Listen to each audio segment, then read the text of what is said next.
এখন আগের জীবনের তো না, এখন জীবন অনেক ভালো। আগের জীবন আসলে আমরা জলদস্যু সম্রাট বলতো, ডাকাত ছিলাম না, অন্ধকার পথে আসছিলাম। হ্যাঁ, অন্ধকার পথে তো না, আমরা আলোর পথে ফিরে আসি। আমরা এই আগে যে জীবনে ছিলাম ওটা কিন্তু জীবন না, ওটাকে জীবন বলা হয় না। তবে আলহামদুলিল্লাহ আমরা আধিপত্য বিস্তার নিয়ে এলাকার মধ্যে একটু গন্ডগোল সৃষ্টি হয়ে আমাদের ৩২টা মতো মামলা হয়ে গেছে।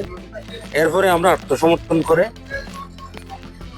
বের হয়ে ইলেকশনে দাঁড়াইছি, মেম্বার হয়েছে। এখন আর সুষ্ঠুভাবে জীবন যাপন করছি, একটু ভালো লাগতেছে, আরামাইশে জীবন যাপন করতেছি।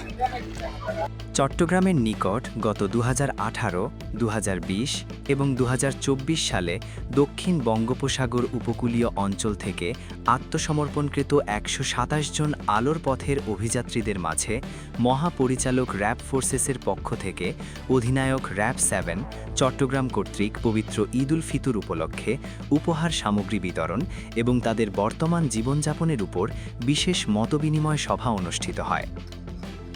সবচেয়ে বড় বিষয় হচ্ছে প্রতিদিন আপনাকে পুলিশ, র্যাব, আর্মির ভয়ে তো থাকতে হচ্ছে না। প্রতি মুহূর্তে আপনাকে চিন্তা করতে হচ্ছে না যে কে এসে আপনাকে গুলি করবে। বুধবার ১৮ই মার্চ নগরীর পতেঙ্গায় অবস্থিত র্যাব ৭-এর কার্যালয়ের এলিট হলে এই অনুষ্ঠান অনুষ্ঠিত হয়। অনুষ্ঠানে উপস্থিত ছিলেন র্যাব ৭-এর অধিনায়ক লে কর্নেল মোহাম্মদ হাফিজুর রহমান।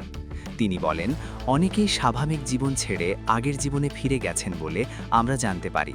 তারা যাতে আবার জলদস্যু হতে না পারে, সবাইকে সেইভাবে কাজ করতে হবে।